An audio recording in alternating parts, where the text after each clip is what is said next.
Good morning students.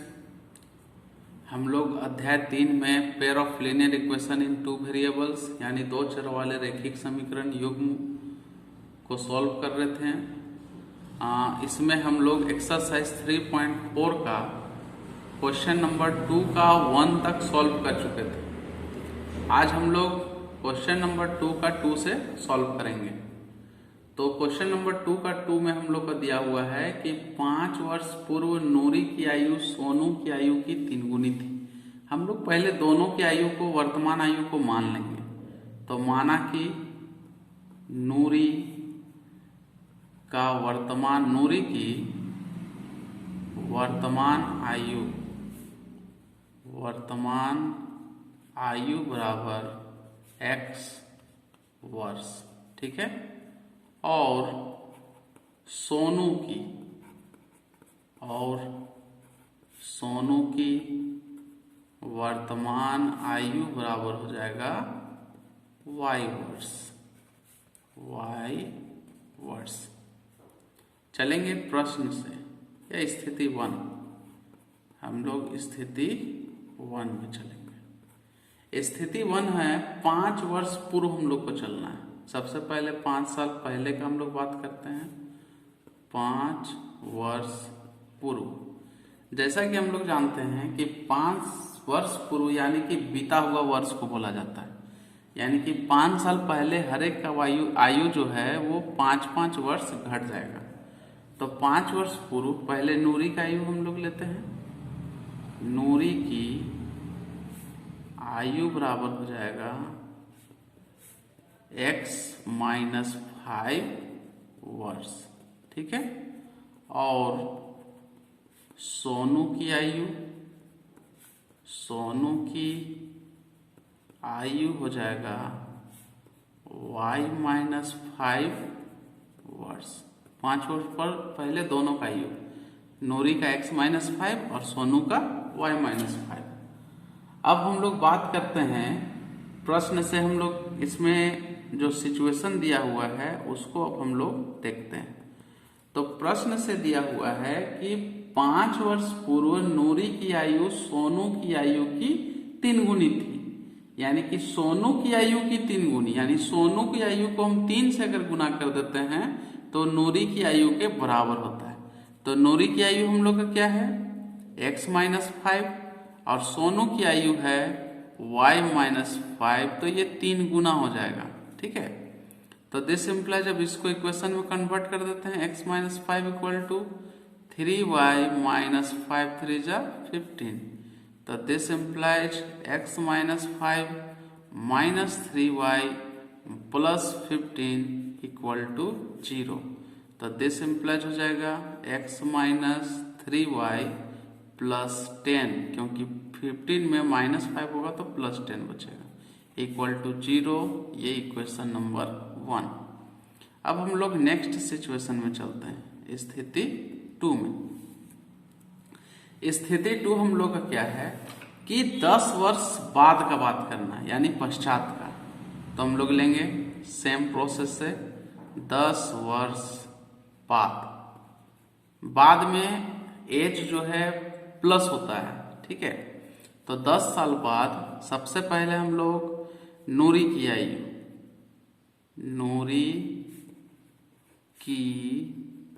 आयु क्या हो जाएगा x + 10 वर्ष, ठीक है। और सोनू की आयु बराबर हो जाएगा y + 10 वर्ष। अब इसमें भी हम लोग प्रश्न से आएंगे। प्रश्न से क्या बोला जा रहा है कि 10 वर्ष पश्चात नूरी की आयु सोनू की आयु की 2 गुनी हो जाएगी, यानी कि 2 टाइम्स, यानी 2 गुना। यहाँ पे 3 गुना हो गया था, अब 2 गुना। तो x + 10 equal to 2 into y + 10, Sonu की आयु का 2 गुना हो गया। तो दिस इम्प्लाइज हो जाएगा x + 10 equal to 2y + 20. This implies x + 10 -2y -20 equal to 0. This implies x minus 2y minus 10 equal to 0. Equation number 2 कौन सा विधि से हल करना है? विलोपन विधि से, विलोपन विधि द्वारा हल। तो आप लोग इसे हल कर लेंगे, ठीक है। तो इसका नेक्स्ट क्वेश्चन हम लोग चलेंगे, क्वेश्चन नंबर 3।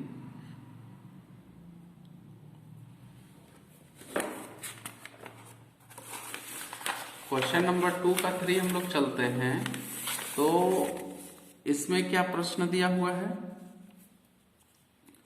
क्वेश्चन नंबर 2 का 3 का सॉल्यूशन कर रहे हैं, ठीक है। तो यहाँ पे प्रश्न है 2 अंकों वाली संख्या। तो 2 अंकों वाली संख्या को अगर हम लोग डिफाइन करें तो उसमें इकाई अंक और दहाई अंक होता है। तो सबसे पहले इसमें इकाई और दहाई को हम लोग मानेंगे, ठीक है। तो मानते हैं, माना कि दहाई अंक बराबर हो जाएगा x और इकाई अंक बराबर हो जाएगा y। यानी कि हम लोग का संख्या क्या बनेगा? इसलिए संख्या बराबर x हो जाएगा हम लोग का 10 से मल्टीप्लाई 10x प्लस y। तो ये संख्या बन गया, ठीक है। 10 से ही मल्टीप्लाई क्यों हुआ? x, क्योंकि ये दहाई है इसलिए 10 से, और इकाई है तो x से। तो ये 10x प्लस y, यही हम लोग को फाइंड करना है, संख्या निकालना है। तो संख्या कब निकलेगा? जब x और y का वैल्यू हम निकालेंगे। x y का वैल्यू निकालने पर इसमें पुट कर देंगे तो ये संख्या हम लोग को प्राप्त होगा, ठीक है। अब हम लोग सिचुएशन का बात करते हैं। तो स्थिति हम लोग का 1 में हम लोग जब चलेंगे तो 1 दिया हुआ है कि 2 अंकों की संख्या के अंकों का योग, यानी कि दोनों अंकों का योग 9 है, ठीक है। तो यहाँ लिखेंगे चूंकि अंकों का योग बराबर 9, यानी कि दिस इंप्लाइज क्या हो जाएगा? x plus y equal to 9। This implies x plus y minus 9 equal to 0। ये इक्वेशन नंबर 1 बन जाएगा। अब स्थिति 2 हम लोग का क्या बोला जा रहा है? स्थिति 2 है कि इस संख्या का 9 गुना, किस संख्या का? जो संख्या हम लोग का प्राप्त हुआ, इसको जब हम 9 से गुना करेंगे तो संख्या के अंकों को पलटने से बनी संख्या का 2 गुना है, यानी अंक को पलट देना है, ठीक है। तो अंकों को पलटने पर हम लोग पहले उससे संख्या प्राप्त कर लेते हैं। तो अंकों को पलटने पर जब अंक को पलटेंगे तो इकाई दहाई बन जाएगा और दहाई इकाई बन जाएगा। तो हम लोग का सबसे पहले दहाई अंक बराबर प्राप्त होगा y, क्योंकि x था, और इकाई अंक प्राप्त होगा x, क्योंकि ये दहाई था x, ठीक है। इसलिए संख्या क्या हो जाएगा? संख्या बराबर हो जाएगा 10y प्लस x। तो इसे अरेंज करके लिखते हैं तो x प्लस 10y, ठीक है। अब प्रश्न से हम लोग चलते हैं। तो प्रश्न से क्या दिया हुआ है कि इस संख्या का 9 गुना इस संख्या का 2 गुना के बराबर होगा। तो इसको पहले 9 से मल्टीप्लाई करेंगे तो 9 into 10x plus y equal to हो जाएगा 2 इंटू एक्स प्लस 10y। अब सॉल्व कर देते हैं तो ये 90x plus 9y equal to 2x plus 20y। तो this implies 90x plus 9y minus 2x minus 20y equal to 0। दोनों में 90 में 2 घट जाएगा तो 88x, और इसमें बचेगा 20 में 9 गया तो माइनस 11y बराबर 0। दोनों से 11 कॉमन आ रहा है तो 11 को कॉमन ले लेते हैं तो 8x माइनस y बराबर 0। 11 दाएं साइड जाकर के 0 में कन्वर्ट हो जाएगा यानी कि 8x minus Y equal to 0 होगा। तो ये हम लोग का कौन सा इक्वेशन हो जाएगा?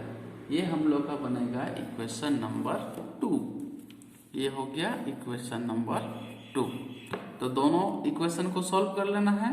किस विधि से? विलोपन विधि से।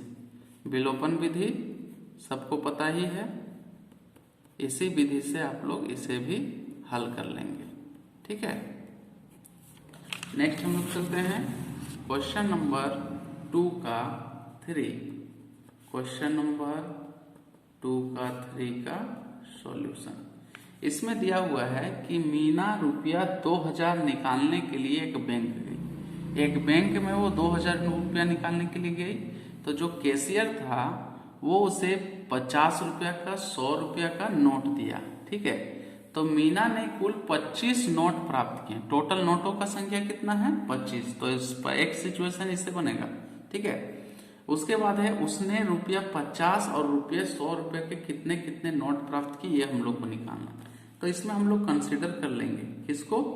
संख्या मानेंगे। क्या चीज का संख्या? नोटों का।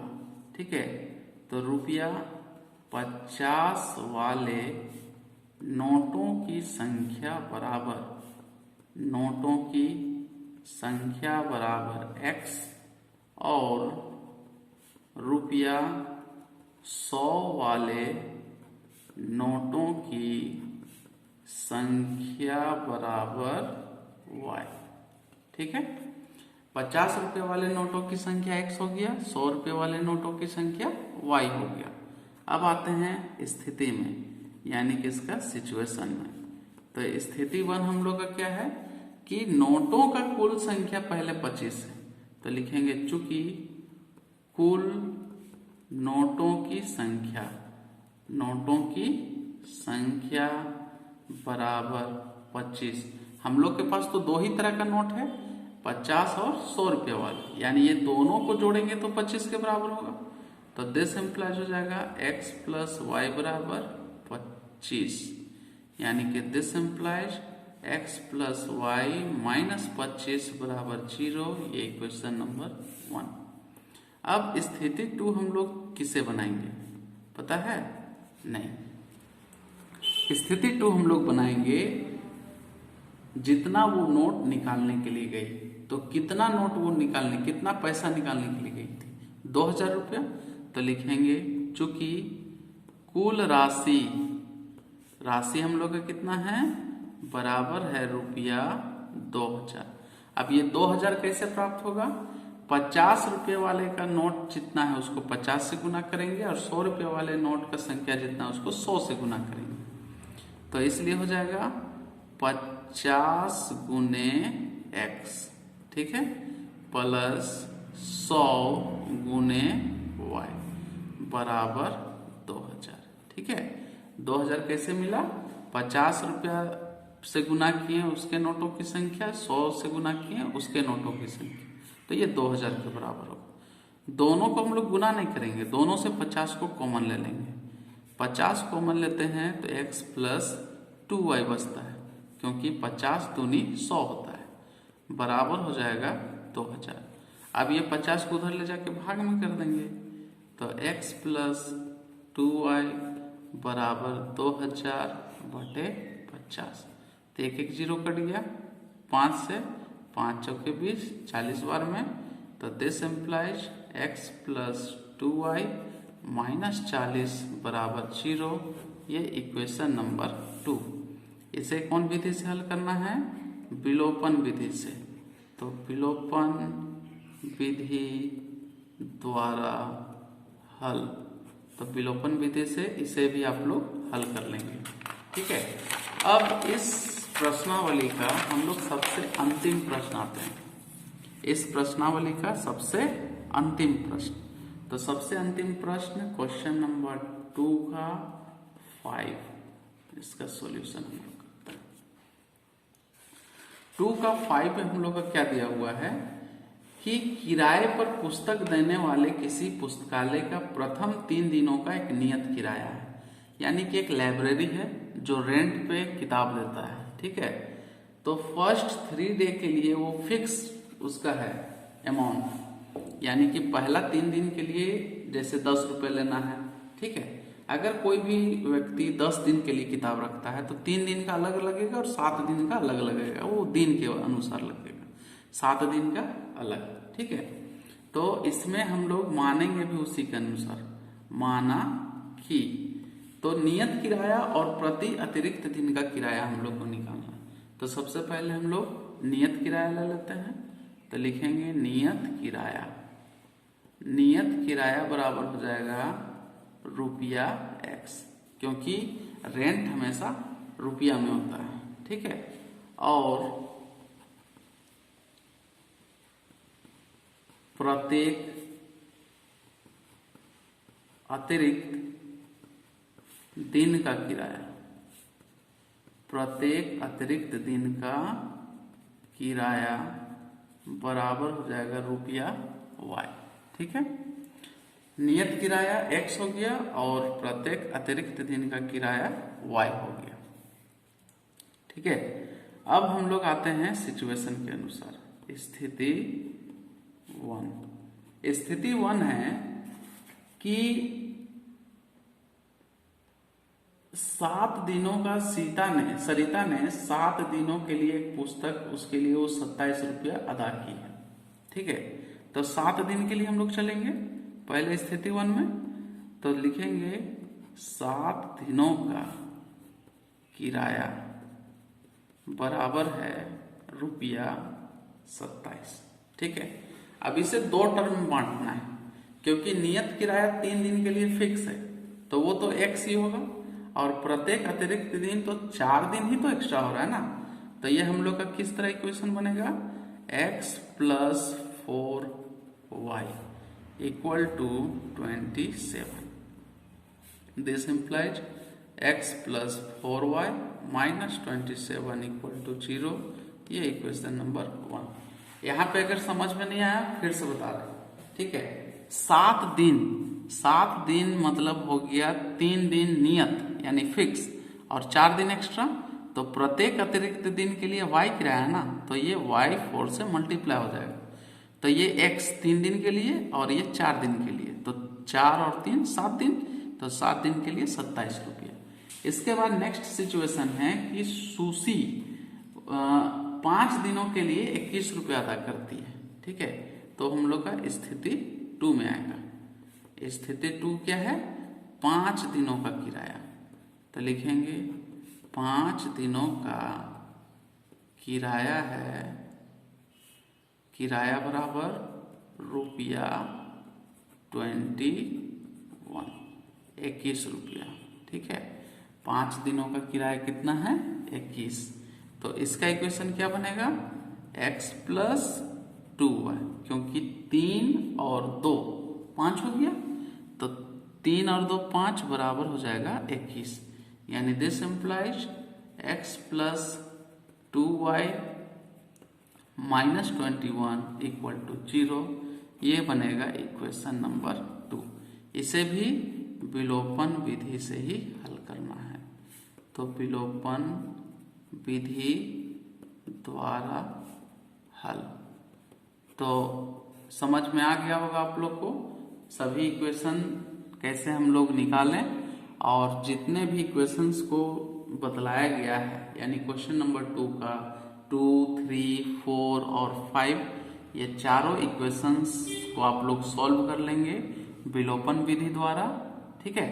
नेक्स्ट डे हम लोग इसका 3rd पार्ट यानी कि बीजगणित विधि में वज्र गुणन विधि को पढ़ेंगे। Thank you.